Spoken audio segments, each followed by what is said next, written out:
નમસ્કાર, આપ જોઈ રહ્યા છો કે ન્યૂઝ। હું રાધા આપનું સ્વાગત કરું છું। તો જોઈએ આજના મુખ્ય સમાચારો વિસ્તારથી જોતા પહેલા એક નજર હેડલાઇન્સ પર। જમ્મુ કાશ્મીર, લદ્દાખ અને હિમાચલના વાદળો ફાટ્યા, 18 લોકોના મોત નીપજ્યા।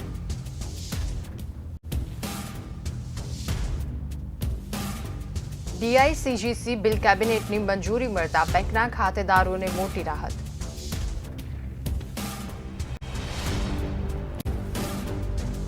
રાજ્યો વચ્ચે દુશ્મન દેશો જેવું ઘર્ષણ, મિઝોરમ સાથે સરહદે આસામ 4000 સૈનિક ખડશે।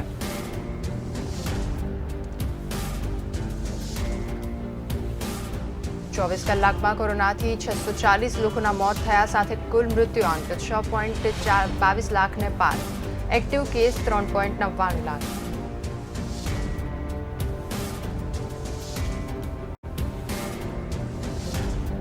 લખનઉ અયોધ્યા હાઈવે પર ટ્રક અને બસ ટકરાતા 18 લોકોના મૃત્યુ થયા, 25 લોકો ઘાયલ થયા।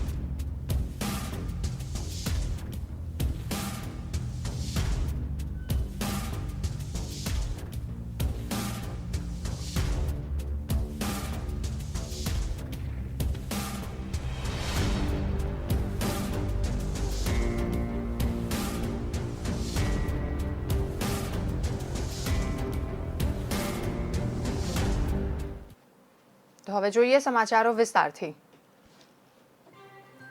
કેન્દ્ર શાસિત પ્રદેશો જમ્મુ કાશ્મીર અને લદ્દાખ તથા હિમાચલ પ્રદેશમાં બુધવારે અલગ અલગ સ્થળો પર વાદળો ફાટવાની 5 દુર્ઘટના સર્જાઈ હતી, જેમાં 18 લોકોના મોત નીપજ્યા હતા અને 12 લોકોને બચાવાયા હતા, તો અનેક મકાનો તેમજ નાના વીજ મથકને નુકસાન થયું હતું।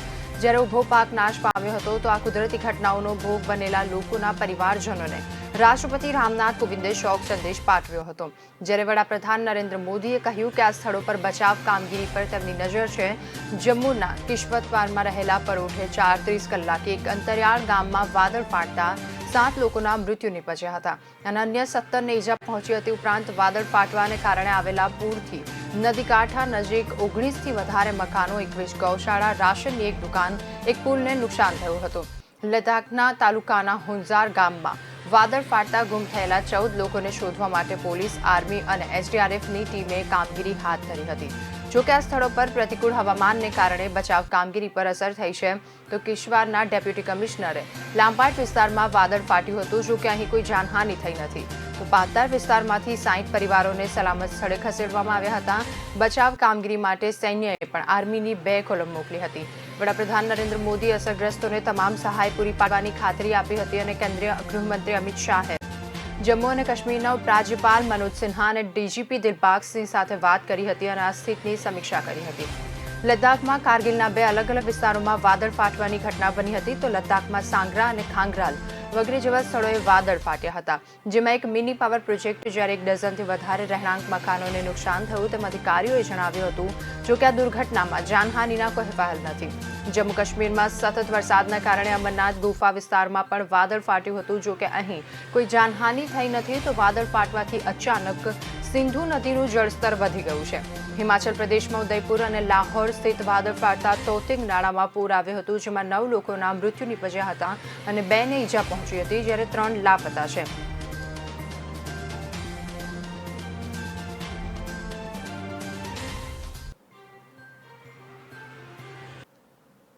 બેંકો ડૂબવાના કારણે મુશ્કેલીમાં મુકાઈ જતા લાખો સામાન્ય ડિપોઝિટર્સને હવે કોઈ બેંક ડૂબી જતા મેમોરેટોરિયમ હેઠળ માત્ર 90 દિવસમાં ₹5 લાખ સુધીનું વળતર મળી જશે।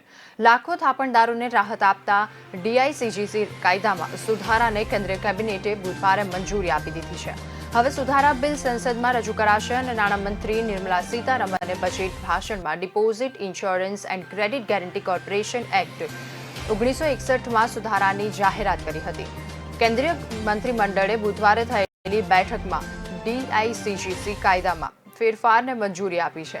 તેના હેઠળ હવે કોઈપણ બેંક ડૂબતા વીમા હેઠળ ખાતેધારકોને 90 દિવસની અંદર જ ₹5 લાખ સુધીનું વળતર મળી જશે।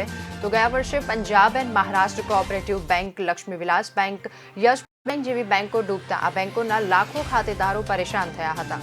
પરિણામે RBI અને સરકારે DICGC કાયદામાં સુધારો કરવાનો નિર્ણય કર્યો હતો। આ સંશોધનથી ખાતાધારકો અને રોકાણકારોના નાણાંને સુરક્ષા મળશે. તો સંસદમાં આ બિલ મંજૂર થયા પછી કોઈપણ બેંક ડૂબતા વીમા હેઠળ ખાતાધારકોને 90 દિવસની અંદર તેમના નાણાં પરત મળી જશે. તેમણે જણાવ્યું હતું કે આ કાયદાના પરિધાનમાં કમર્શિયલી રીતે કામ કરતી બધી બેંકોને આવરી લેવાશે. તેમાં ગ્રામીણ બેંકોનો પણ સમાવેશ થશે. સીતારમણે જણાવ્યું હતું કે ભારતમાં 1 લાખથી 5 લાખ સુધીના બધા જ ખાતાની 98.3% રકમને વીમા હેઠળ આવરી લેવાય છે. આ વીમા કવચ ડિપોઝિટ વેલ્યુના સંદર્ભમાં 50.9% જેટલું થાય છે, જ્યારે વૈશ્વિક સ્તરે આ વીમા કવરેજ બધા જ ડિપોઝિટ ખાતાના 80% જેટલું થાય છે અને ડિપોઝિટ વેલ્યુના સંદર્ભમાં વીમા કવચ 20થી 30% જેટલું છે. તો DICGC વાસ્તવમાં ભારતીય રિઝર્વ બેંકની પેટા કંપની છે. તે બેંકમાં જ રકમ વીમા કવચ પૂરું પાડે છે. તો DICGC વ્યવસ્થા હેઠળ અત્યાર સુધીનો નિયમ એવો હતો કે બેંકમાં ખાતેદારોને તેમની જમા રકમ પર 5 લાખ રૂપિયાનો વીમો અપાતો. બેંક ડૂબે તો મેમોરિયલ હેઠળ ખાતેદારો બેંકમાં જમા તેમની 5 લાખ રૂપિયા સુધીની રકમ પાછી મેળવી શકવા કાયદેસરના હકદાર હોવા છતાં તેમને રિઝર્વ બેંકે તેમની પ્રક્રિયા પૂર્ણ ન કરે ત્યાં સુધી આ રકમ મળતી ન હતી. પરિણામે જો કોઈ બેંક ડૂબે તો ખાતામાં રૂપિયા જમા હોય છતાં ખાતેદારો રિઝર્વ બેંકને મૂકેલી મર્યાદામાંથી વધારે રૂપિયા ઉપાડી શકતા નહોતા. તેમજ લાંબા સમય સુધી પોતાના નાણાં માટે ખાતેદારોએ વલખા મારવા પડતા હતા. તો લોકોની આ સમસ્યા દૂર કરવા માટે હવે કાયદામાં ફેરફાર કરાયો છે, જેનાથી ખાતેદારોને રાહત મળશે.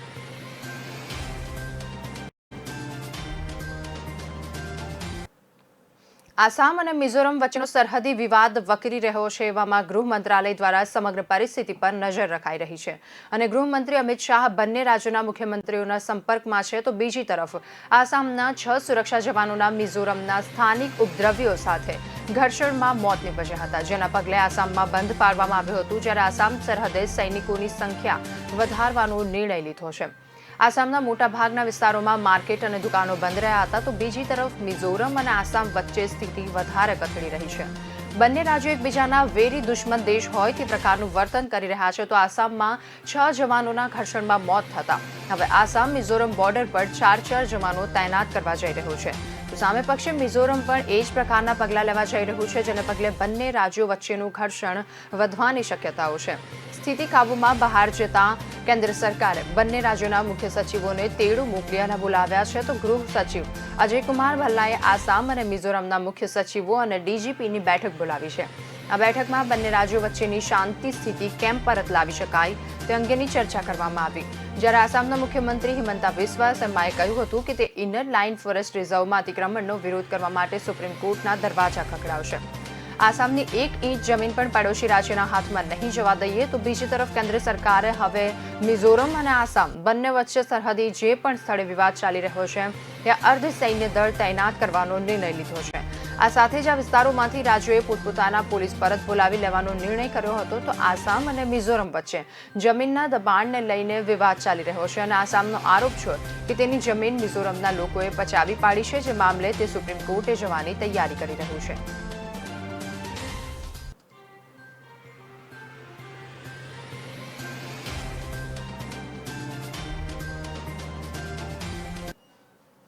કેરળમાં કોરોના સંક્રમણનો વિસ્ફોટ થયો હોય તેમ કેસો વધી રહ્યા છે. તો છેલ્લા 24 કલાકમાં દેશના કેટલા પણ કોરોનાના નવા કેસો સામે આવ્યા છે, તેમાંથી 50% માત્ર કેરળના છે. તો બીજી તરફ ભારતમાં કોરોના વાયરસના નવા 43,000 કેસો સામે આવ્યા છે અને વધુ 640 લોકોના મોત નીપજ્યા છે, જ્યારે દેશભરમાં એક્ટિવ કેસોની સંખ્યા 3.99 લાખે પહોંચી ગઈ છે. કેન્દ્ર સરકારે કોરોના મહામારીની ગાઈડલાઈનને 31મી ઓગસ્ટ સુધી લંબાવી દીધી છે. સાથે કહ્યું કે કોરોના મહામારી સામે પહોંચી વળવા માટેના પ્રયાસોમાં સંતોષને કોઈ સ્થાન જ નથી, માટે પ્રયાસો જારી રાખવા રાજ્યોને કેન્દ્રએ સલાહ આપી હતી અને કહ્યું હતું કે દેશમાં પોઝિટિવ કેસોની સંખ્યા હજુ પણ ઊંચી છે. હાલમાં જ ICMR દ્વારા રાષ્ટ્રીય સ્તરનો સીરો સર્વે બહાર જાહેર કરવામાં આવ્યો હતો. એવામાં કેન્દ્ર સરકારે રાજ્યો અને કેન્દ્ર શાસિત પ્રદેશોને કહ્યું કે દરેક પોતપોતાની ક્ષમતા પ્રમાણે સીરો સર્વે હાથ ધરવો જોઈએ. આ માટે રાજ્યોએ ICMRની મદદ લેવાની રહેશે અને સીરો સર્વેમાં કોરોના મહામારીનું અનુમાન વ્યક્ત કરવામાં આવશે. તો બીજી તરફ કોરોના વાયરસના જે નવા કેસો સામે આવ્યા છે તેમાં 50% માત્ર કેરળના છે. કેરળમાં હાલ જ જેટલા ધાર્મિક કાર્યક્રમ જેમ કે બકરી ઈદ વગેરે સામાન્ય લોકડાઉનને છૂટ આપવાનો નિર્ણય લેવાયો હતો, જ્યારે જે 640 લોકોના મોત નીપજ્યા છે તેમાં 254 મહારાષ્ટ્રના છે, જ્યારે 156 કેરળ અને 60 ઓડિશાના છે.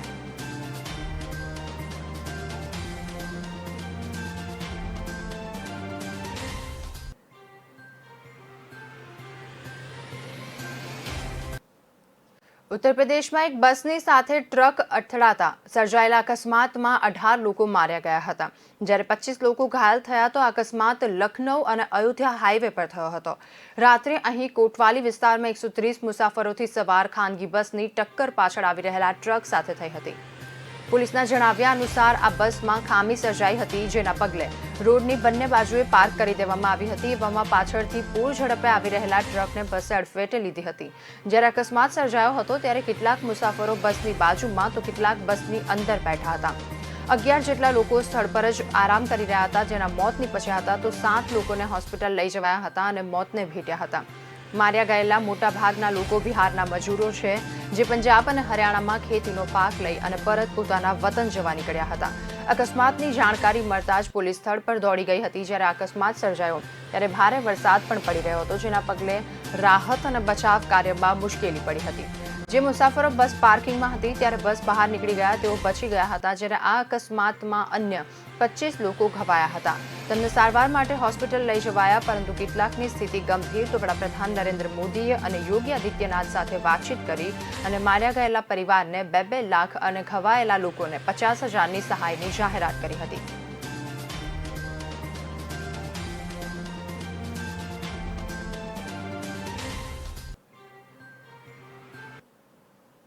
હાલ સમય થયો છે એક વિરામનો. વિરામ બાદ ફરી મળીશું.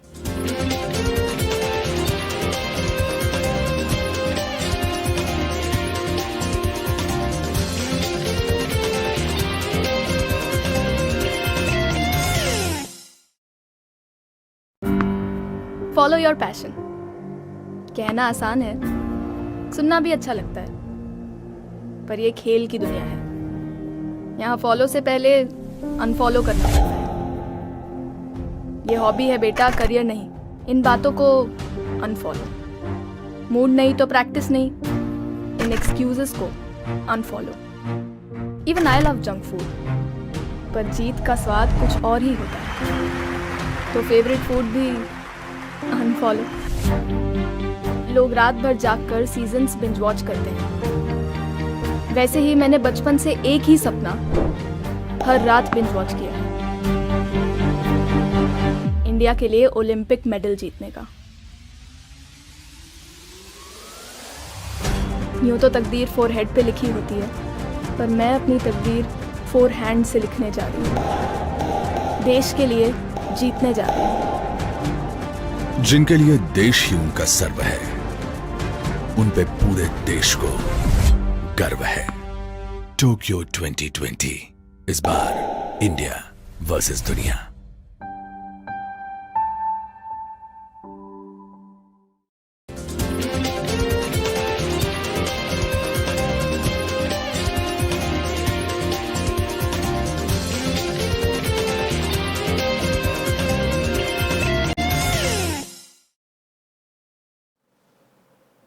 વિરામ બાદ આપનું સ્વાગત છે. તો જોઈએ આગળના મુખ્ય સમાચાર. ચીને તેના પરમાણુ શસ્ત્રાગારનું નોંધપાત્ર પ્રમાણમાં વિસ્તરણ કરી રહ્યું છે અને મોટી સંખ્યામાં પરમાણુ મિસાઇલોના સંગ્રહ માટે વધુ એક સ્થળ મળી આવ્યું છે. ઉત્તરીય શિનજિયાંગ પ્રાંતમાં હામી નજીક આવેલા 300 ચોરસ માઇલ વિસ્તારમાં ચીન પરમાણુ મિસાઇલ બેઝ માટે જંગી સ્ટ્રક્ચર વિકસાવી રહ્યું છે. આ વિસ્તારમાં 14 સિલો બાંધકામ હેઠળ છે. સંશોધકોનું માનવું છે કે ચીન તેનો પરમાણુ શસ્ત્રાગાર વ્યાપક પ્રમાણમાં વધારી રહ્યો છે. ઉત્તરીય શિનજિયાંગ પ્રાંતમાં હામી નજીક રણમાં 110 સિલો વિકસાવી શકે છે. તો પ્રત્યેક સિલોમાં પરમાણુ શસ્ત્ર વહન કરી શકતા 3 મિસાઇલ મૂકી શકાય તેવી સંભાવના છે. સંશોધકોએ ચીનના યુમેન શહેરથી 300 માઇલ દૂર 120 સિલો બનાવી શકાતું હોય તેવું એક સ્થળ શોધી કાઢ્યું છે. આ અગાઉ જીલનટાઈની પૂર્વે 450 માઇલ દૂર 1 ડઝન સિલો બનાવી શકાય તેવું એક સ્થળ પણ સંશોધકોએ શોધી કાઢ્યું હતું. પરમાણુ શસ્ત્રોના સંગ્રહ માટેના વિશિષ્ટ બાંધકામને સિલો કહેવામાં આવે છે. ચીનના હામી સ્થળ પર સિલો શોધી કાઢનાર ફેડરેશન ઓફ અમેરિકન સાયન્ટિસ્ટના સંશોધકોએ જણાવ્યું હતું કે યુમેન અને હામીમાં સિલોનું બાંધકામ સંકેત આપે છે કે સિલો તેના પરમાણુ શસ્ત્રોના જંગી વધારો કરી રહ્યું છે અને ગુપ્તચર સેટેલાઇટમાં વિશિષ્ટ ટેન્ટ ધરાવતા સ્થળ પર ગુપ્ત રીતે બાંધકામ ચાલી રહ્યું હોવાનું જણાય છે. બાંધકામ હેઠળના સ્થળની આજુબાજુના માર્ગો અને અન્ય સપોર્ટ ઇન્ફ્રાસ્ટ્રક્ચર પણ જોવા મળ્યું છે. તો ચીને હાલમાં 100 મોબાઈલ લોન્ચ પેડ ઉપરાંત મિસાઇલ અને પરમાણુ શસ્ત્રોના સંગ્રહ માટે 20 સિલો બનાવ્યા હોવાનું મનાય છે. સંશોધકોનું માનવું છે કે ચીનમાં હાલ વિવિધ સ્થળો પર 250થી વધારે સિલો બાંધકામ હેઠળ છે, તો તેનો અર્થ એ છે કે ચીન તેના પરમાણુ મિસાઇલોની સંખ્યા 3 ગણી કરી શકે તેવી શક્યતા છે.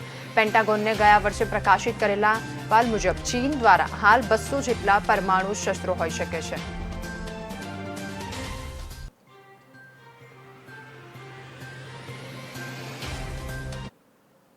દેશભરમાં અંદાજે 48% માતા-પિતા કોરોના સામેની રસી વિના તેમના બાળકોને સ્કૂલ મોકલવા માંગતા નથી, તો એમાં નવા સર્વેમાં જણાવાયું છે કે દેશના 361 જિલ્લામાં 32,000 માતા અને પિતાને આ સર્વેમાં આવરી લેવાયા છે.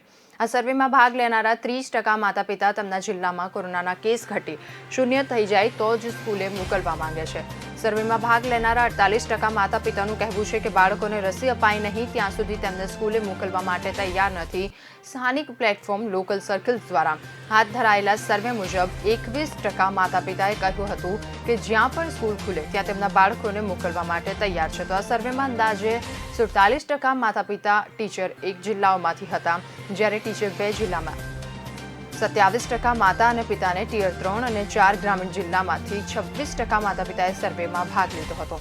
કેન્દ્રીય સ્વાસ્થ્ય મંત્રી મનસુખ માંડવિયાએ મંગળવારે જણાવ્યું હતું કે બાળકો માટેની રસી ટૂંક સમયમાં શરૂ થવાની શક્યતા છે. તો સમગ્ર દેશમાં કોરોના મહામારીને કારણે ગયા વર્ષે માર્ચ મહિનામાં રાષ્ટ્રવ્યાપી લોકડાઉનના સમયથી સ્કૂલો બંધ છે. કેટલાક રાજ્યોએ ગયા વર્ષે ઓક્ટોબરમાં સ્કૂલોને આંશિક રીતે ખોલી હતી, પરંતુ કોરોના મહામારીની બીજી લહેર દરમિયાન કેસમાં અસાધારણ ઉછાળો આવતા ફરીથી સ્કૂલો બંધ કરી દેવાઈ હતી. હાલ ગુજરાત, મહારાષ્ટ્ર, ઉત્તર પ્રદેશ, હરિયાણા, મધ્યપ્રદેશ, બિહાર સહિતના રાજ્યોમાં આ મહિને આંશિક રીતે સ્કૂલો ફરીથી શરૂ કરવામાં આવી છે. રાજસ્થાન, હિમાચલ પ્રદેશ, આંધ્રપ્રદેશને ઓગસ્ટના પહેલા સપ્તાહમાં સ્કૂલો ખોલવાની જાહેરાત કરી છે.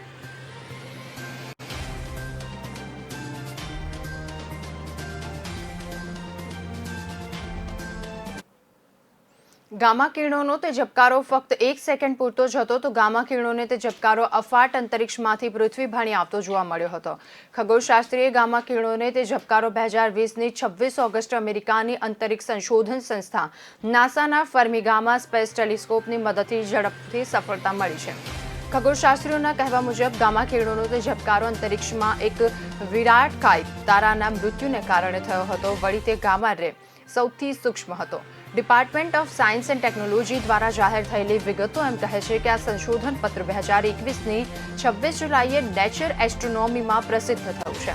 આ મહત્વના સંશોધનમાં ભારતની Aryabhatta research institute of observation સાયન્સીસના શશિભૂષણ પાંડે ઉપરાંત institute of the department of science and ટેકનોલોજીના institute university centre for astronomy and એસ્ટ્રોફિઝિક્સના national for radio astrophysics, Tata institute of fundamental research અને ઇન્ડિયન ઇન્સ્ટિટ્યૂટ ઓફ ટેકનોલોજીના વૈજ્ઞાનિકોએ પાયારૂપ આ યોગદાન આપ્યું છે.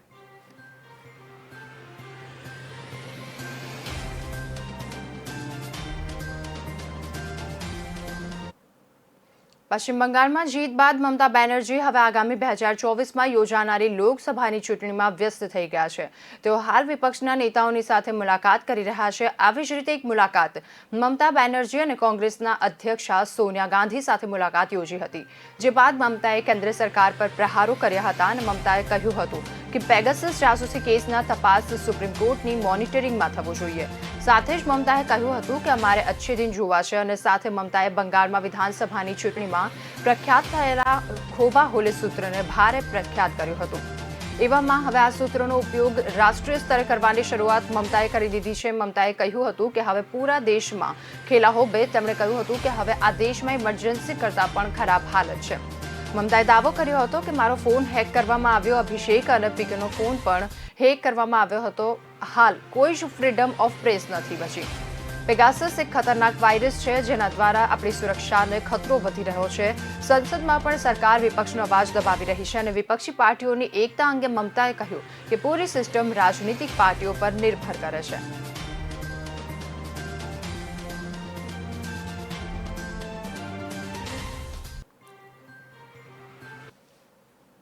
સંસદના ચોમાસુ સત્રની શરૂઆતથી જ પેગાસસ જાસૂસી વિવાદ મુદ્દે શાસક પક્ષ અને વિપક્ષ પક્ષ વચ્ચે સંઘર્ષ યથાવત રહ્યો છે.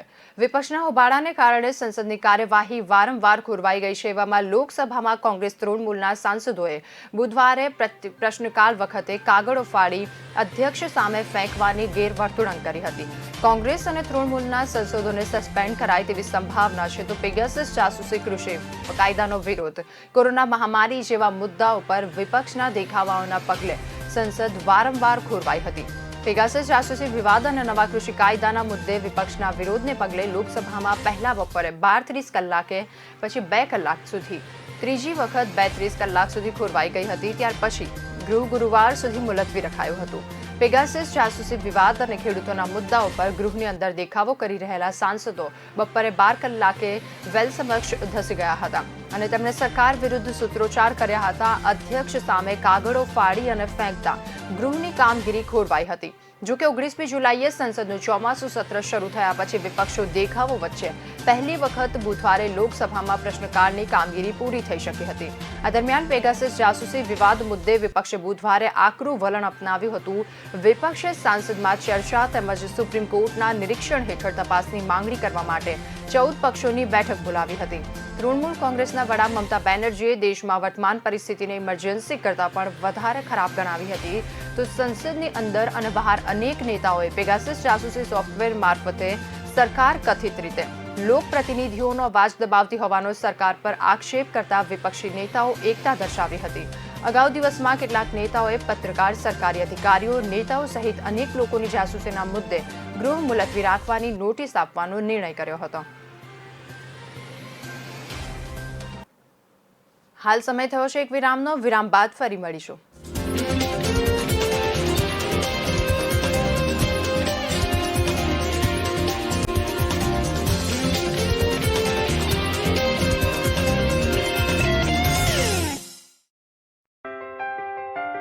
સમજાવી દો. ઓકે, મેરિટ પ્રમાણે તો 50 કિલોમીટર દૂર એડમિશન મળશે અને જો અહીંયા લેવું હોય તો 35,000 જેવું થશે. દૂર જઈશ પણ દૂર કરીને જઈશ. તમારા ઇન્દિરા આવાસની મંજૂરી આવી ગઈ. હવે તો પાક્કું મકાન. વાહ ભાઈ. ક્યારે મળશે સહાય? ખર્ચો કરો ત્યારે. સહાયના ચેક સામે 20,000 ખર્ચવા પડશે. મારે કેમ ખર્ચો કરવાનો? નહીં કરવા. આ ખેતીવાડી સાહેબ નોંધ મૂકી સહી કરશે એટલે તારી બધી સબસિડી મંજૂર. ફક્ત તારે 10,000 રૂપિયાનો વ્યવહાર કરવો પડશે. સમજો? આ સાહેબ છે કે ભિખારી? નહીં સમજવો મારો વ્યવહાર. ફરિયાદની તપાસમાં ખોટી કલમ ઘૂસી જશે તો હેરાન થઈ જઈશ. સ્ટાફને સાચવવા 10,000 રૂપિયા લેતો આવજે. ગુનો સાબિત થાય તો જેલમાં જઈશ પણ કોઈને હાચવીશ તો નહીં. ભ્રષ્ટાચારની ખોલો પોલ. એસીબી ને કરો કોલ 1064. એસીબી એસીબી એસીબી લાયો ભાઈ. એસીબી ભ્રષ્ટાચારને ખતમ કરો, દેશને આબાદ કરો. લાંચ નહીં, આપો ફરિયાદ. ભ્રષ્ટાચાર ધીમું ઝેર છે, તેનો નાશ કરો. લાંચ નહીં, આપો ફરિયાદ. દેશ કરે છે એક જ પોકાર, હવે ભગાવો ભ્રષ્ટાચાર. લાંચ નહીં, આપો ફરિયાદ. ભ્રષ્ટાચાર દબાવો, દેશને બચાવો. લાંચ નહીં, આપો ફરિયાદ.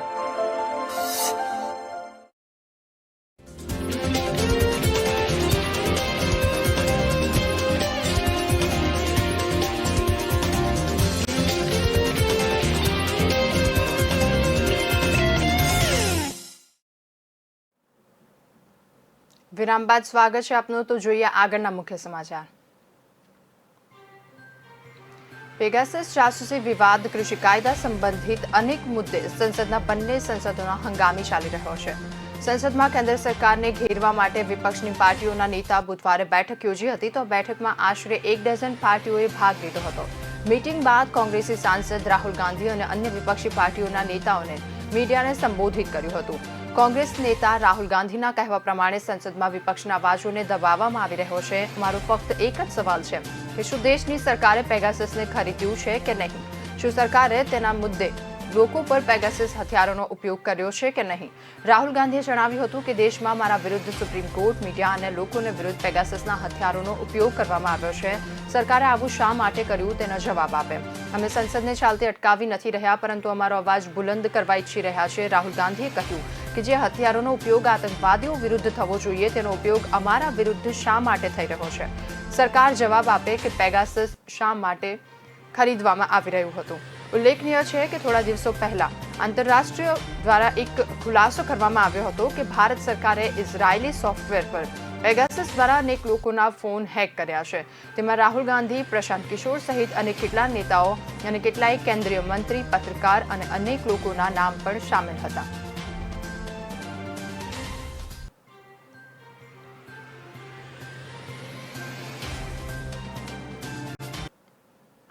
જમ્મુ કાશ્મીરના હોન્ઝર અને ડચ્ચન ગામમાં વાદળ ફાટવાને કારણે ભારે તબાહી મચી છે. તો આ હોનારતને કારણે 6 લોકોએ પોતાના જીવ ગુમાવ્યા છે.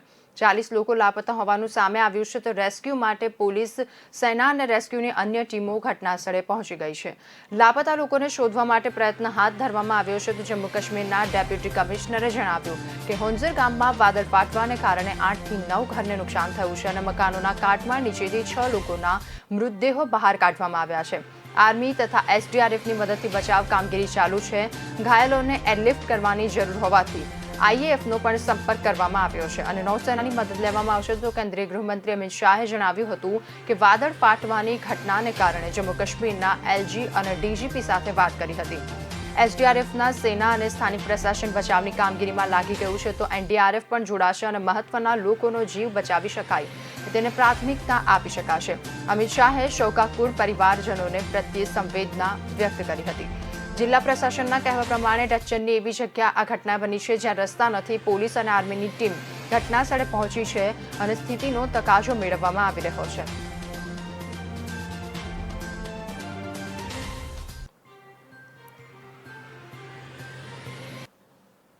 અમદાવાદ શહેરમાં મચ્છરજન્ય રોગોને કાબૂમાં લેવા માટે મ્યુનિસિપલે કુલ 368 એકમોની તપાસ કરી 282 એકમોને નોટિસ ફટકારી હતી.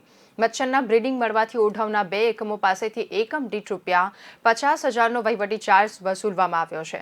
કુલ ₹6 લાખથી પણ વધારેની રકમ કમર્શિયલ એકમો પાસેથી વહીવટી ચાર્જ પેટે વસૂલવામાં આવી હતી. તો આ અંગે માહિતી મળતી મુજબ મચ્છરજન્ય રોગોને નિયંત્રણમાં લેવાની કામગીરીના ભાગરૂપે હેલ્થ વિભાગે શહેરમાં વિવિધ કમર્શિયલ એકમોની તપાસ કરી હતી. ઓઢવમાં આવેલા આઈ એન્જિનિયરિંગ તેમજ મેસ્ટ્રો આઉટિકમાં મચ્છરના બ્રીડિંગ મળતા વહીવટી ચાર્જ વસૂલાયો હતો. ગોતાની રેન્સિન્સ હોટેલને બ્રીડિંગ મળી આવતા ₹30,000, થલતેજના રિલાયન્સ સ્માર્ટમાં ₹20,000, ગાલા એમ્પારિયા પાસેથી ₹25,000નો વહીવટી ચાર્જ વસૂલવામાં આવ્યો હતો.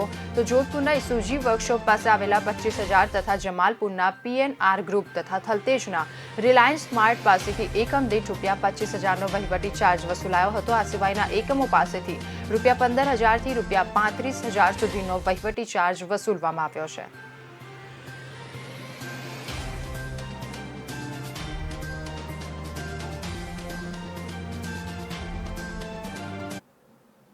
સ્માર્ટ સિટીનો ટેગ ધરાવતા અમદાવાદ મ્યુનિસિપલ કોર્પોરેશનના વહીવટી તંત્રમાં ઈ ગવર્નન્સ વિભાગ ઓનલાઈન ફાયર એનઓસી મેળવવા માટે ત્યાંથી લઈ અને ટેક્સ ભરનારા કે બાંધકામમાં પ્લાન મંજૂરી માટે મુકાતા અરજદારોને છેલ્લા 1 મહિનાથી પણ વધારે સમયથી આ અંગે કાર્યવાહી કરવામાં ઘણી મુશ્કેલીનો સામનો કરવો પડી રહ્યો છે.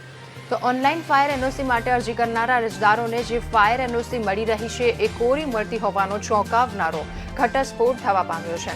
નાણાં ભર્યા બાદ રિસિપ્ટ પણ 2 દિવસ સુધી જનરેટ થઈ શકતી નથી. તો આવી પરિસ્થિતિ ટેક્સ, ટીડીઓ સહિતના અનેક વિભાગમાં પણ જોવા મળી રહી છે. આ અંગે મળતી માહિતી અનુસાર ગત 5 વર્ષ દરમિયાન અમદાવાદ મ્યુનિસિપલ કોર્પોરેશનમાં ઈ ગવર્નન્સની કામગીરીનો કોન્ટ્રાક્ટ ટીસીએસ પાસેથી હતો.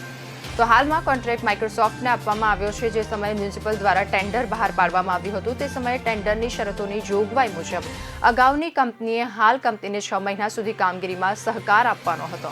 અમદાવાદ મ્યુનિસિપલ કોર્પોરેશન દ્વારા શહેરીજનોને પ્રોપર્ટી ટેક્સ ભરવા ઉપરાંત જન્મ મરણના દાખલા મેળવવા કે બાંધકામમાં કરતા પહેલા પ્લાન મંજૂર કરવા અથવા તો ફાયર એનઓસી મેળવવા શહેરીજનોને કોરોના કાળમાં ઓનલાઈન કામગીરી કરવાની અપીલ કરવામાં આવી રહી છે. શહેરીજનો દ્વારા ઓનલાઈન જે જરૂરી દસ્તાવેજો મેળવવા માટેની પ્રક્રિયા કરાઈ છે તે સમયે સર્વર ડાઉન હોવાની સમસ્યા જોવા મળે છે. તો ફાયર એનઓસી મેળવવા માંગતા શહેરીજનો માત્ર તેમના નામ સાથેની ફાયર એનઓસી ઓનલાઈન મળતા તેઓ રીતસરના ચોંકી ઉઠ્યા હતા. તંત્ર ઓનલાઈન ફાયર એનઓસી આપે તે સમયે એનઓસીમાં તેની વેલિડિટી સમય સહિતની અન્ય વિગતો તો હોવી જોઈએ, પરંતુ ઘણા કિસ્સાઓમાં ફાયર વિભાગે પૂરી વિગતો એનઓસીમાં ભરી હોવા છતાં અરજદારને માત્ર તેના નામ સાથેની કોરી એનઓસી મળી હોવાનું ખુલવા પામ્યું છે.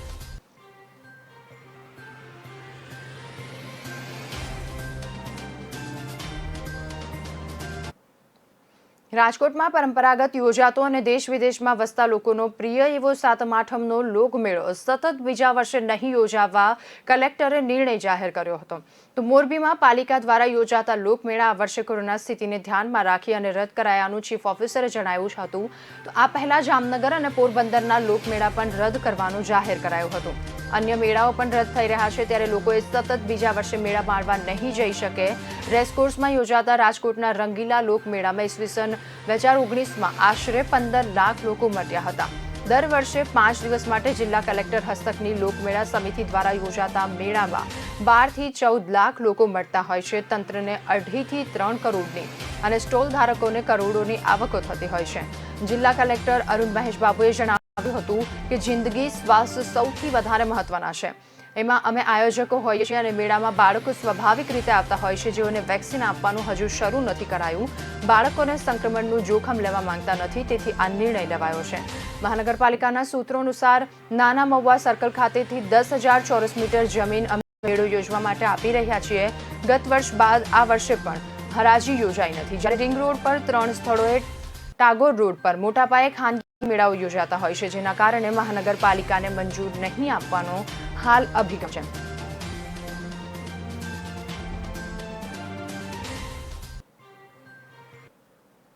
હાલ બસ આટલું જ. વધુ સમાચાર માટે જોતા રહો કે ન્યૂઝ. નમસ્કાર.